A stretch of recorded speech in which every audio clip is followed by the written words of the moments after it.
સુરતમાં બાંગ્લાદેશીઓ પર પોલીસની લાઈવ રેડ। સુરત પોલીસના ઓપરેશન બાંગ્લાદેશીને લઈને ફફડાટ। સુરત પોલીસની કડક કાર્યવાહીને પગલે બાંગ્લાદેશીઓ ઘર બંધ કરીને ફરાર। પોલીસે ગેરકાયદે બાંગ્લાદેશીઓના ઘરના તાળા તોડી કાર્યવાહી કરી।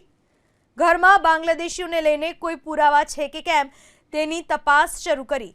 બાંગ્લાદેશી બસ્તી તરીકે ઓળખાય છે આ વિસ્તાર। 120 થી વધુ બાંગ્લાદેશીઓ આ વિસ્તારમાંથી ઝડપાયા હતા, જ્યાં પોલીસે લાઈવ રેડ કરી।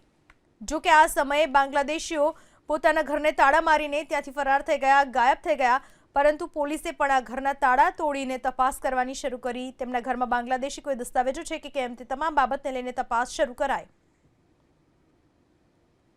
સુરતના ઊન પાટિયા વિસ્તારમાં બાંગ્લાદેશી વસ્તી છે અને બાંગ્લાદેશી વસ્તીમાં અત્યારે લાગી ગયા છે તાળા। તસવીરો તમે જોઈ શકો છો। સુરત પોલીસ દ્વારા જે પ્રમાણે કાર્યવાહી કરવામાં આવી હતી ત્યારે તમામ એ લોકો અહીંથી ઉચકાયા હતા અને તેઓ અત્યારે બાંગ્લાદેશી હોવાનું સામે આવ્યું છે। ઉપરાંત જે લોકો રહી ગયા હતા તેઓ અત્યારે ઘરને તાળા મારીને થઈ ચૂક્યા છે ફરાર। અહીંના